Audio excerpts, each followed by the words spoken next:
Maligayang balik sa bagong episode ng Al-Shakar au Satlana, Gitnang Silangan. Kasama ko ngayon ang matagal ko ng kaibigan na si Khaled Abu Tawame. Ngayon gitnang silangan, drama, banta, oportunidad. Gaza, ikalawang yugto, totoo o ilusyon. Samahan kami.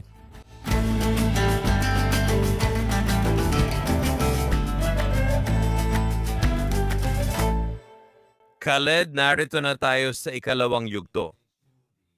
Ang huling natitirang bihag na pinatay at hinawakan ng Hamas, si Ron Gavelli, ay naibalik na.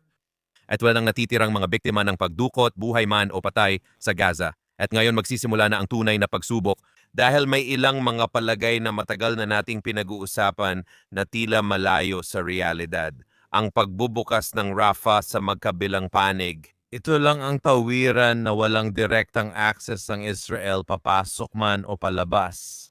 At bukang ito ay isang malaking concession para sa Egyptian, Turkish at Qatari na grupo ng Board of Peace ni Pangulong Trump. Ano sa tingin mo? Dan, nasa simula pa lang tayo ng ikalawang yugto, hindi pa tayo lumilipat dito. Wala pa tayong nakikitang pagbabago sa sitwasyon habang nag-uusap tayo ngayon Huwebes. Hindi pa rin nabubuksan muli ang Rafah, hindi pa rin dumarating ang teknokratikong gobyerno sa Gaza at marami pang bagay na kailangang tapusin. Gayunpaman, ipagpalagay natin na mangyayari ang mga bagay na ito sa mga susunod na araw at posible rin naman na mangyari nga ang mga ito. Una sa lahat, pagdating sa Rafah, sinasabi ng Israel na magkakaroon sila ng presensya, isang presensyang pangsiguridad, upang siguraduhin na hindi ang Hamas gagamitin ulit ang border crossing para magpuslit ng armas sa tao.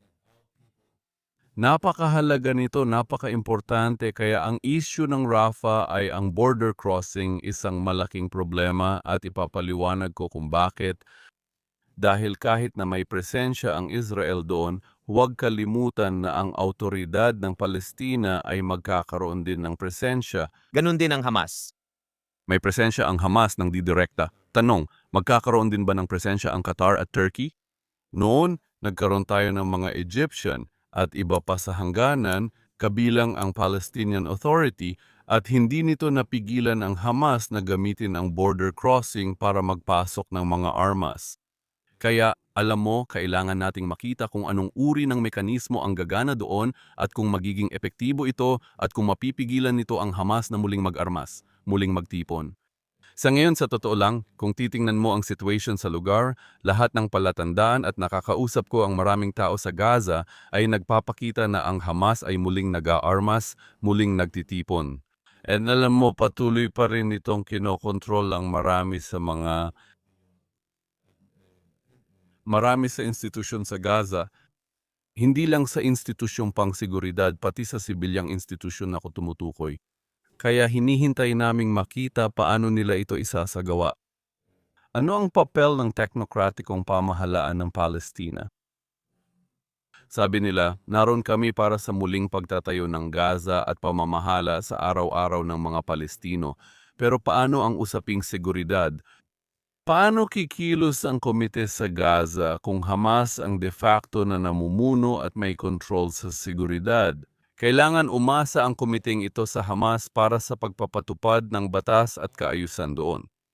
Hindi pa rin pumapayag ang Hamas na magdisarma at halos araw-araw ko itong naririnig mula sa kanilang mga opisyal. Kagabi, galing ito kay Musa Abu Marzouk, isang mataas na miyembro ng Hamas Political Bureau. And sinabi niya na ang usapin tungkol sa mga armas ay hindi mapag-uusapan, hindi ito napag-uusapan, at kung ipapasa namin ang aming mga armas, dapat itong gawin sa pamamagitan ng isang pambansang kasunduan sa pagitan ng mga paksyon ng Palestino. Gusto ng Hamas makipag-usap sa Palestinian Islamic Jihad, Popular Front for the Liberation of Palestine, at posibleng sa Qatar at Turkey tungkol sa kinabukasan ng kanilang armas. Hindi masyadong pursigido ang mga partidong ito na muling mawalan ng armas ang Hamas. Kailangan natin maghintay at tingnan kung ano ang mangyayari. Tingnan mo, ito ay, alam mo na kung paano ito mauuwi. Sa tingin ko walang nakakaalam, pero nakadepende ito kung gaano kaseryoso si Pangulong Trump. Ibig kong sabihin, si Pangulong Trump ang Chief Executive Officer ng Lupon ng Kapayapaan. Ibig kong sabihin, siya ang parang Mukhtar. Siya ang Mukhtar. Bagong leader ng Gaza siya at lahat ay nakatingin sa kanya ngayon. Anumang desisyon niya ay mahalaga at magpapadala ng mensahe sa Hamas at iba pang Palestino. Kung ako si Pangulong Trump, mas pipiliin kong kumilos kaysa magsalita. Lahat ng mga banta na ito, alam mo, paulit-ulit na mga banta, hindi nito pinapakita na parang seryoso talaga ito. Ibig kong sabihin, hindi ka pwedeng maglabas ng banta sa Hamas at bagong ultimatum tuwing Lunes at Huwebes. Hindi ka na nila seseryosohin. Kailangan mong ipakita sa kanila na seryoso ka talaga at totoo ang sinasabi mo o kaya itigil mo na ang lahat ng lingguhang bantang ito. Ganyan ko ito tinatawag. Totoo yan. Maraming laro dito pero may isang bagay akong masasabi. Hindi yon laro. Malinaw na sinabi ni Pangulong Trump at iyon ay ang Hamas ay aalisan ng armas. Malinaw niyang sinabi iyon at magkakaroon ng demilitarization. Ngayon, ano ang problema? Ang problema ay ang tanging puwersa. Tanging Israel Defense Forces lang ang makakagawa niyan. Malinaw na hindi ito gagawin ng mga bansa sa Gulpo o ng ibang miyembro ng Board of Peace sa international. Hindi sila magpapadala ng mga sundalo, tanging Turkey lang ang nagsabing magpapadala sila, pero malaking problema iyon dahil hindi kailanman tatanggapin ng Israel na ang mga sundalong Turkish ang mag-aalis ng armas sa Hamas. Parang ang nagsimula ng sunog ay siya ring mag-aapulan nito. Ayon kay Jared Kushner, para sa Pangulo, may natitirang halos 75 araw na lang. Kung hindi magkasundo ang teknokratikong gobyerno, hindi rin makikipagkasundo sa Hamas. Naghahanda na ang Israel. Ngayon, kontrolado rin ng Israel ang karagdagang 6% ng Gaza, kaya mga 58 o 59% na ang hawak ng Israel ngayon. Ang Hamas naman ay may control sa 41% o 42%. Kaya natin nakikita ang pag-ipit ng Israel lagpas sa dilaw na linya hanggang mapalibutan nila ang Hamas. Pero iyan ang susunod na totoong hintuan o istasyon sa biyahe na ito kung gusto mong ituring. Sa Gaza, kailangan nating makita kung ano ang mangyayari sa pagitan ng Israel at Hamas at aabutin pa iyon ng panahon. Mangyayari pa iyon maya-maya. Sang-ayon ako, pero ano ba talaga ang ibig sabihin ng pagdisarma sa Hamas? Ibig bang sabihin ay kusang isusuko ng Hamas lahat ng armas nila o papayag silang isuko ang ilan sa mga ito? O ibig bang sabihin nito ay may papasok sa Gaza at pipilitin ng Hamas na isuko ang kanilang mga armas? Sa ngayon, tingin ko ang focus natin ay sa unang dalawang option. Kaya patuloy nagbabanta si Pangulong Trump. Inaasahan niyang kusa magdidisarma ang Hamas pero hindi ito mangyayari. Ang maaring mangyari, sa totoo lang, ay baka magbigay ang Hamas ng ilang armas bilang palabas, bilang pagpapakita para mapalugod ang mga Amerikano at magmukhang mayroong uri ng pagdidisarma. Tigilan mo na ang pagsasabi na hindi kayang tanggalan ng armas ang Hamas at hindi lang sila kailangang tanggalan ng armas. Kailangang mawala ang Hamas bilang isang militar, sibilyan, at bilang isang partidong pampolitika. Walang lugar ang Hamas sa Palestina. Dapat itong linawin ni Pangulong Trump at ng Lupon ng Kapayapaan. Pero kung nakikipag-negotiation ka sa Hamas, kailan mo sila aarmasan? At kung maari ba naming isama kayo sa bagong puwersa ng pulisya ng Palestina? Kung tatanggapin ninyo ang two-state solution o magkasamang pamumuhay, bibigyan namin kayo ng amnestiya. Bakit kayo nakikipagnegosasyon sa Hamas tungkol sa kinabukasan ng Gaza kahit sila ang nagdala ng kamatayan at pagkawasak sa sarili nilang mga tao at sa Israel? Dapat kayong maging matatag at malinaw na pagkatapos ng Oktubre 7, wala nang karapatang umiral ang Hamas. Hindi lang natin pinag-uusapan ang pagtanggal sa militar at teroristang infrastruktura ng Hamas, kailangan ding alisin ang Hamas sa puso at isipan ng mga Palestino. Kailangan itong dumaan sa masusing de-radicalization. Sabi ko nga araw-araw, ito lang ang paraan para makausad. Hindi ito tungkol sa isang automat Kalashnikova, 47 o baril. Kailangan mong Baguhin ang kultura. kailangang alisin ang mentalidad at ideolohiya ng jihad sa puso't isipan ng tao. Hindi nila kailangan ng armas para atakihin ang Israel. Maaari silang gumamit ng kutsilyo, palakol, o kahit mga kamay lang para patayin ng isang Hudyo. And yan ang tungkol sa jihad. Ito ay isang jihad. Hindi kailangan ng jihad ng armas. Ito ay espiritual, nasa loob mo at siya ring nagbibigay ng motivation. Iyan ang hindi nauunawaan ng mga taga-kanluran pati siguro ni Pangulong Trump. Kahit kunin mo lahat ng kanilang armas, paano mo matatanggal ang jihad sa kanilang puso at isipan? Ito ang tunay na tanong. Kailangang itanong at kailangang sagutin. At saka, dapat nating banggitin na ikaw ay may mahalagang papel sa tinatawag ng JCFA na Jihad Alert. Ang ganitong inisyatibo ng de-radicalization ang mismong naglalantad sa jihad sa lahat ng anyo nito. Sa pagbibigay diin, paglalantad at paglaban kasama ang ilang kasamahan sa JCFA. Tama ka, ito ang hindi pagkakaunawaan ng Kanluran at Arabong Silangan. Hindi nila nauunawaan o naipapakita ang malalim na pag-unawa sa Islamikong pakikidigma at jihad. Kaya iniisip nila na kung mabubuksan lang ang Rafah Crossing, magiging maayos ang pakiramdam ng Ehipto. Magpadala ng makataong tulong, payagan ang tinatawag nilang pag-decommission ng mga armas, habang malamang ay may 60 o 70,000 armas sa loob ng Gaza. Kaya kung isusuko nila ang 20 o 33,000 at 100,000, iniisip nila na nagawa na nila ang lahat ng taktikang ito para mapasaya si Pangulong Trump at ang kanyang grupo. Sa huli, ito ay jihad, isang mahabang digmaan. Hindi ito matatapos hanggat di nagtatagumpay o may sakripisyo sa kamatayan. Alam mo, Dan, di tulad ng iba, lagi kong sineseryoso ang Hamas at mga jihadi at naniniwala ako kapag sinasabi nilang ito ay jihad. Gusto naming palayain ang buong lupain at hindi titigil o isusuko ang armas hanggat walang estadong Palestino. Hindi namin isusuko ang aming mga armas hanggat umiiral ang okupasyon, sa madaling salita, hanggat nariyan ang Israel. Bakit ayaw nating seryosohin sila? Bakit patuloy nating sinusubukang bigyang kahulugan ang kanilang mga salita at sinasabing baka hindi naman talaga nila ibig sabihin yon? Baka salita lang. Hindi, totoo ang sinasabi nila. Kaya kailangan nating bigyang pansin ang sinasabi nila. Sinusubaybayan ko na si Hamas halos mula pa nung unang araw, mula nang sila ay itinatag. At ang mga taong ito ay palaging tapat sa kanilang ideolohiya, naging napaka-konsistente at malinaw sa kanilang mga intensyon. At kapag sinabi nilang ito ay isang jihad, gusto naming palayain ang lupa, gusto naming isagawa ang armadong paglaban. Ginagawa nila ito at sa nakalipas na 36-37 taon nakita natin ang jihad laban sa Israel. Noong una ay mga rocket, pagkatapos ay mga misil, pagkatapos ay mga suicide bombing, pagkatapos ay mga pamamaril, pagkatapos ay mga pananaksak. At sa huli, ito ay Oktubre 7. Kung tatanungin mo ang Hamas tungkol sa Oktubre 7, sasabihin nilang isa lang itong bagong yugto ng jihad. At babalik ako sa punto mo, Dan, nabanggit mo o binanggit mo ito, at napakahalaga nito, ang mga kanluranin or marami sa mga kanluranin na kilala ko, hindi nila naiintindihan yon. Hindi ito tungkol sa pagbuti ng buhay ng tao o pagtatayo ng magarang hotel at restaurant. Para sa mga Palestino o kahit pagbibigay ng trabaho. Oo, may panandaliang epekto itong nagpapakalma pero hindi nito ginagawang mas moderate o practical ang mga Palestino sa paglapit sa Israel. Edukasyon, hindi pera, ang nagpapabago sa puso at isipan ng tao. Nagsisimula ito sa bahay bilang tunay na edukasyon at ngayon naging suliraning pangkultura. May seryosong problema sa mga Palestino.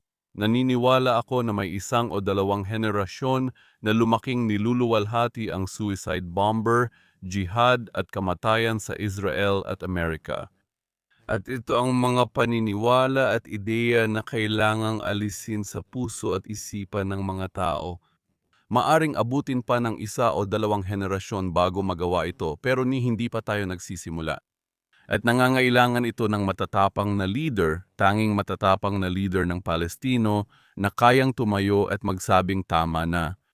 Masama ito para sa atin hindi dahil sa Israel.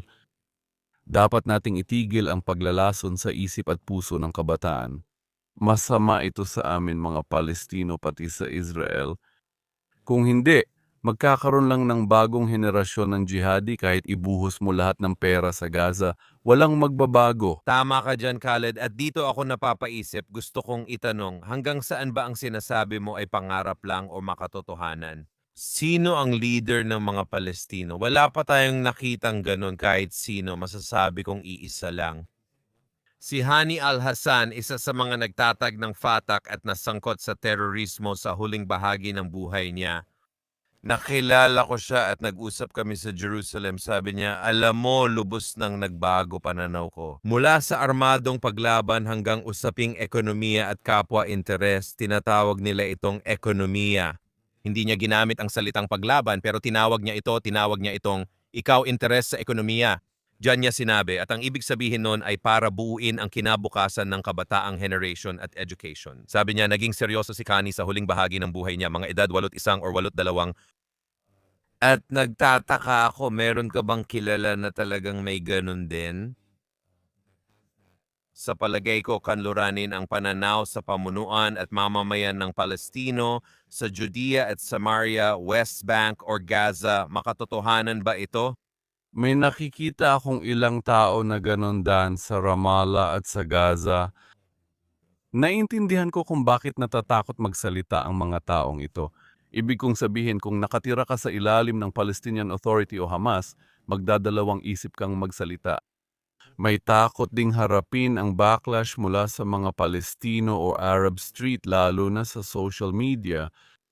Ngayon kung mag-post ka sa social media ng bagay na tingin nila ay politically incorrect, kung magbibigay ka ng kritisismo, alam mo ang pag-udyok at indoctrination sa mga Palestino sa isang oras 20,000 tao agad. Kokondena kanila bilang ahente ng Zionist traitor, hindi kinatawan ng mga Palestino, kaya mapapahiya at matatakot ka.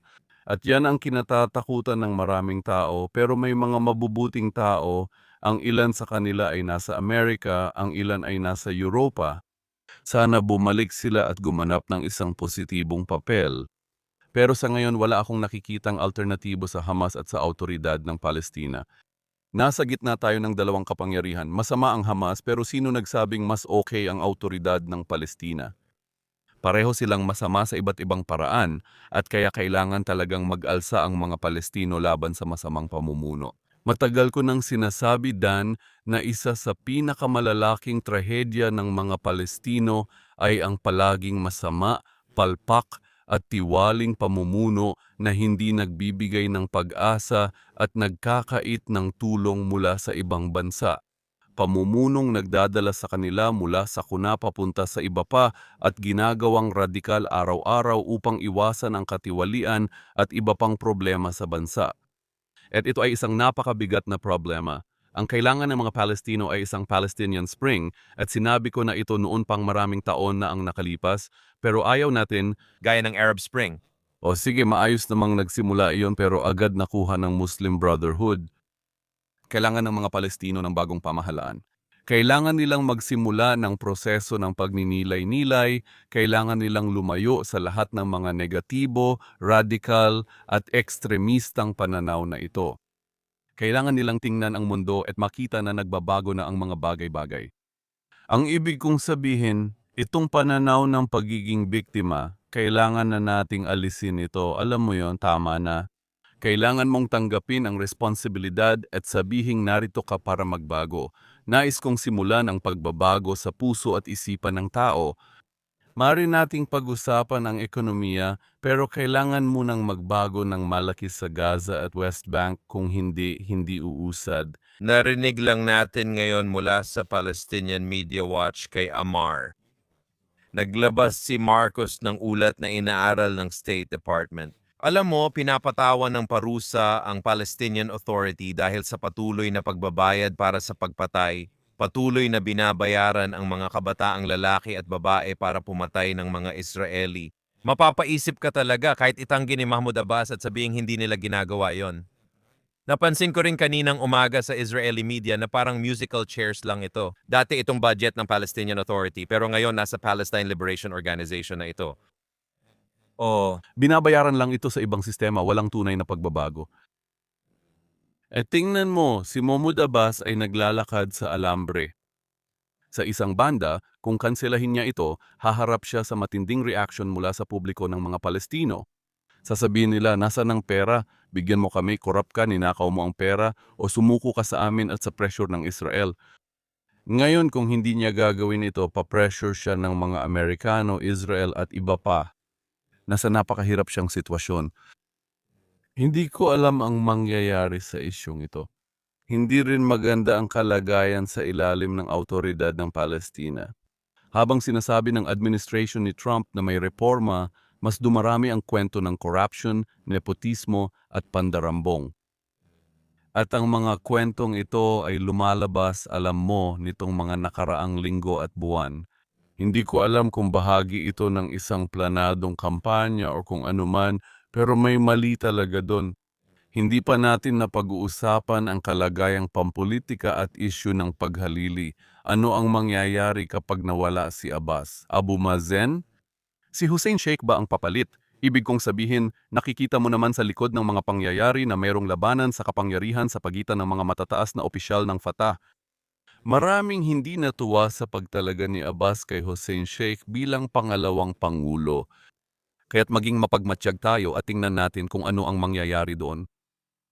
Labis akong nag-aalala na kung bumagsak ang Palestinian Authority, maaring magdulot ito ng kaguluhan at kawalan ng batas. May maraming puwersang panseguridad ang Palestinian Authority. Sino ang mamumuno rito at magiging mga milisya ba ang mga ito? Maraming mga tanong na hindi ko mahanapan ng sagot.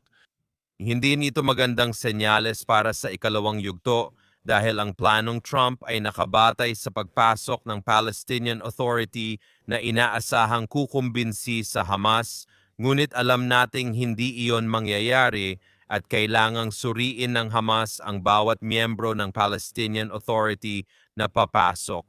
At pagkatapos ang pinagsamang estratehiya ay magiging para pag-awayan ng Israel. Sino ngayon si Binetanya na nasa Board of Peace sa gitna nila ni Trump at iba pa? Kaya sa aking palagay, makakakita tayo ng maraming political na labanan na mangyayari na hindi magpapahintulot na umusad ang planong ito. Sa tingin ko, ito talaga ang gusto ng Palestinian Authority at Hamas. Nakakakuha sila ng pera at international na pagkilala, eksaktong plano ni na Arafat at Mahmoud Abbas sa 50 taon, hindi sila gagalaw at isisisi ang lahat sa Israel. Tiyak, ibig kong sabihin, tingnan mo, pareho ang Hamas at ang autoridad ng Palestina. Alam nila na bilyong dolyar ang papasok sa Gaza. At pareho silang magsusumikap ng husto para makuha nila yon.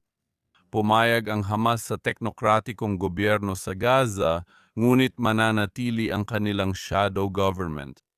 Nandun pa rin sila ang magbabantay, magmomonitor, sila ang mamumuno, at gagamitin nila ang teknokratikong gobyerno bilang kasangkapan para sa pandarambong at para nakawin ang malaking bahagi ng international na tulong at ilihis ito para sa ibang mga layunin. Naghihintay din ang autoridad ng Palestina.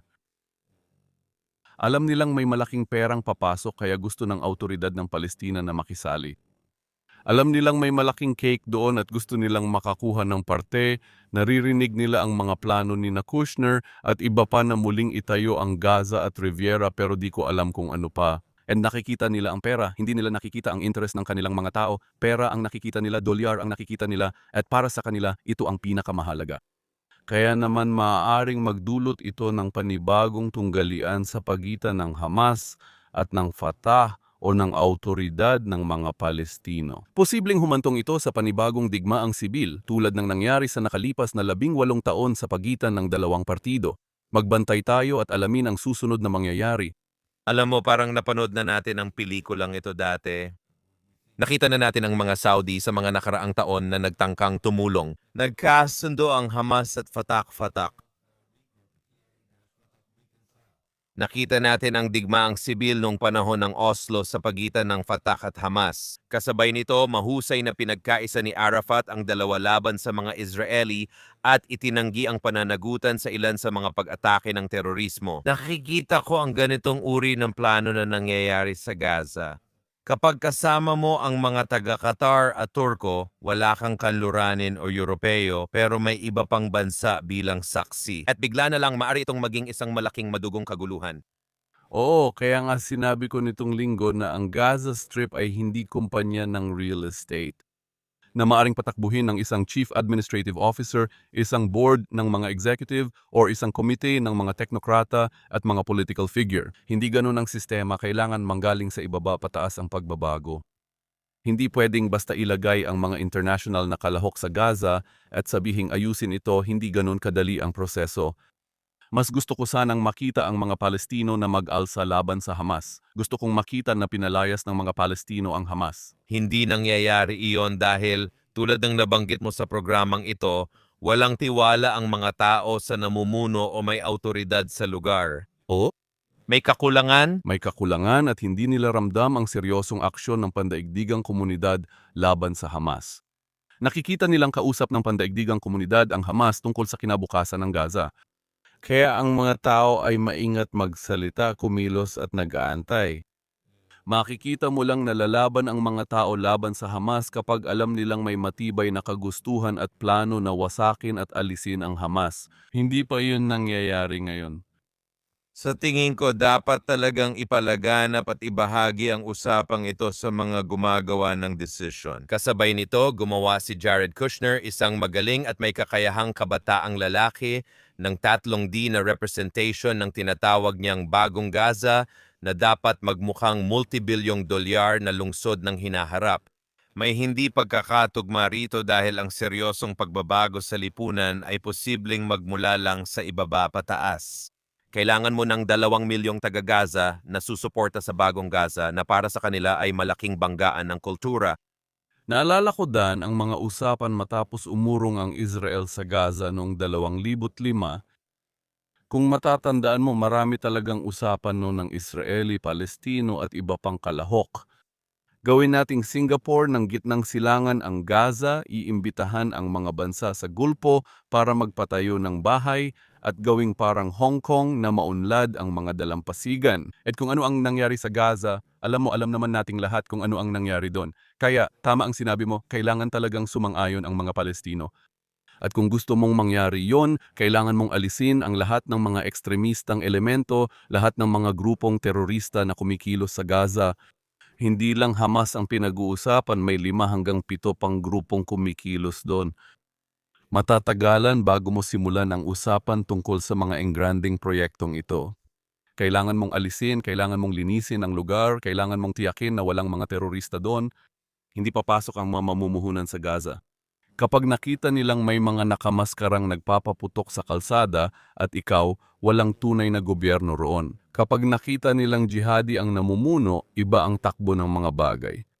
Tama ka dyan. At Khaled, alam mo ang kinababahala ko ay ito. Ang pagbuo ng lupon ng kapayapaan, ehekutibo, teknokratikong pamahalaan at pandaigdigang securitization ay puwersa sa pagpapatatag. Kasama rito ang 5 iba't ibang ahensya.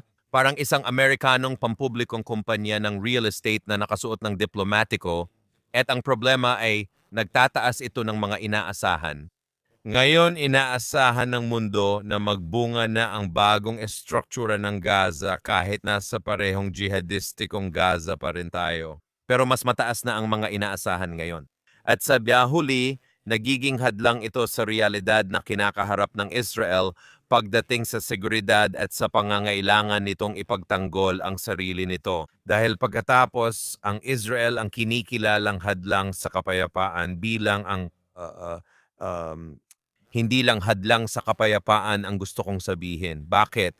Dahil gumagamit ito ng realistang pananaw sa pagtatanggol ng sariling bansa na katabi lang. Dahil dito, lumalaki ang agwat sa pagitan ng nililikha ng lupon, ng kapayapaan at ng pananaw para sa hinaharap. At kung ano talaga ang realistang nangyayari sa actual na situation sa konteksto ng jihad, ito mismo ang nagdudulot ng pagsabog. Oo, habang tumataas ang inaasahan, lumalaki ang pagkadismaya. Pagkadismaya, Kaya dapat tayong mag-ingat. Parang pinapalabas mong magiging bagong paraiso ng gitnang silangan ang Gaza sa paglalathala ng mga plano. At magbabago ang buhay. Mag-ingat ka dahil kapag tinaasan mo ang inaasahan ng tao tapos walang nakikitang pagbabago, maaring mawalan sila ng tiwala. Dahil sa mga jihadi na nandyan pa rin, posible pa ring bumalik ang masamang epekto nito. Paalala lang Dan, nung 2020 o 2021, inilathala ni Trump ang deal of the century. At kasama rin dito ang mga insentibong pang-ekonomiya para sa mga Palestino. Halos 40 bilyon ba yon? Yeah, 2 bilyong dolyar, ngunit agad itong tinanggihan ng mga Palestino. Ayaw pa nilang suriin o pag-aralan. Bakit? Sabi nila, plano raw ito ni Trump para tapusin ang issue ng mga Palestino. Maraming Palestino at Arabo ang nagdududa ayon sa aking naririnig. Tinututulan nila ang Board of Peace at plano ni Trump pero di pa nila ito hayagang sinasabi, sa pribado lang. Tinatawag nila itong plano ng colonization, palpak na plano at planong panaginip. Pero sumasabay sila rito, hinahayaan nilang mangyari dahil hindi nila, tulad ng nabanggit mo kanina tungkol sa Israel, ayaw nilang makita na sila ang humahadlang sa mga pagsisikap para sa kapayapaan at katatagan. Kailangan nating tandaan sa huli ng araw. Ang pangunahing estratehiya ngayon ng Hamas ay manatili sa kapangyarihan upang matiyak na sila pa rin ang mamumuno sa Gaza pagkatapos ng digmaan. Kaya mahalaga ang pahayag ngayong linggo mula sa mataas na opisyal ng Hamas kahit hindi ito pinansin ng marami. Ni Al-Hindi, sa tingin ko ang pangalan niya ay Khaled Al-Hindi or Suhail Al-Hindi, pasensya na, at sinabi niya sa El Arabiya, pambansang istasyon ng Saudi. Sinabi niya, ang panahon ngayon ay pangmatagalang katotohanan. Sa madaling salita, tingin ng Hamas na inuulit lang ngayon ang mga dating tigil putukan sa pagitan ng Israel at Gaza. Gusto ng Hamas ng tigil putukan para muling mag-armas, magtipon at palakasin ang kapangyarihan nila sa Gaza. Ito ang nangyayari habang tayo ay nag-uusap dito. Sa tingin ko, iyan ang tandang padamdam sa ating talakayan ngayon, caveat emptor. Sabi nga nila, mag-ingat ang bumibili sa kung ano ang ibinebenta sa Gaza. Isang napakagandang babala, akma sa kultura at konteksto, at ito ang sinusubukan nating makamit. Sa Al-Ashaq, Al-Ausatlana, layunin nating ipakita sa kanluran ang tunay na gitnang silangan. Sa tingin ko dito, may isa na namang magandang talakayan. May pag-iingat pero nananatiling optimistiko at realistiko, at iyon ang mahalaga. Realistiko ang susi, Dan. Realistiko ang susi. Dan at Khaled, at salamat sa inyong lahat. Salamat Khaled at salamat din sa ating kahangahangang mga tagapanood sa pagsama muli sa atin. Maging realistiko tayo. Salamat.